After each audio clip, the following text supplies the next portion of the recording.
आप सब लोगों को मेरा नमस्कार और वीडियो देखने के लिए बहुत बहुत धन्यवाद। तो आज जो गीत लाई हूँ, झूमर लाई हूँ। यदि ये झूमर पसंद आता है तो लाइक, सब्सक्राइब और शेयर ज़रूर करें और कमेंट में लिखें कि ये झूमर कैसा है। तो सुनिए ये झूमर।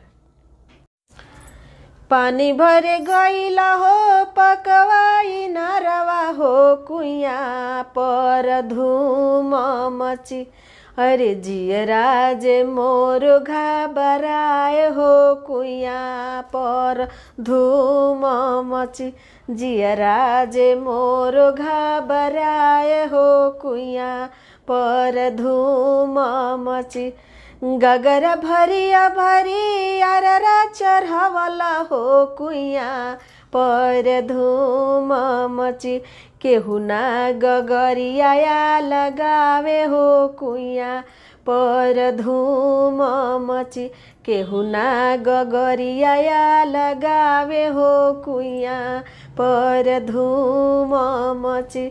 घोरवा चढ़ल वैले लहुरा देवरवा हो, कुइया पर धूम मची। रचिए गगरिया लगावसो, कुइया पर धूम मची। रचिए गगरिया लगावसो, कुइया पर धूम मची।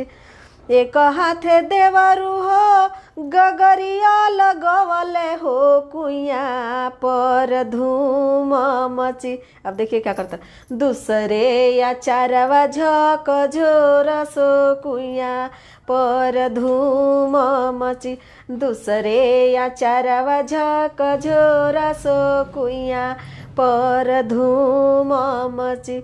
छोर छोर देवरु हो हमारी आचारवा हो, कुइया पर धूम मची। हमरो जे नैया हंसवला हो, कुइया पर धूम मची। हमरो जे नैया हंसवला हो, कुइया पर धूम मची। नाही हम छोरबा हो तोहरी चरिया हो, कुइया पर धूम मची। आ तोहरे जुबानवा रस भरल हो, कुइया पर धूम मची। तोहरे जुबानवा रस भरल हो, कुइया पर धूम मची। हमरो जुबानवा देवर हमरो जुबानवा देवर बिखिया के बातल हो, कुइया पर धूम मची। हमरो जुबानवा देवर बिखिया के मातल हो, कुइया पर धूम मची। जी नहीं छुएले मोरी जास हो, कुइया पर धूम मची। जी नहीं छुएले मोरी जास हो, कुइया पर धूम मची। पानी भरे गईला हो पकवाई नारवा हो, कुइया पर धूम मची।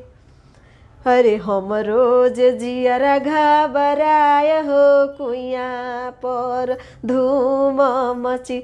हमरो जे जियरा घबराय हो, कुइया पर धूम मची।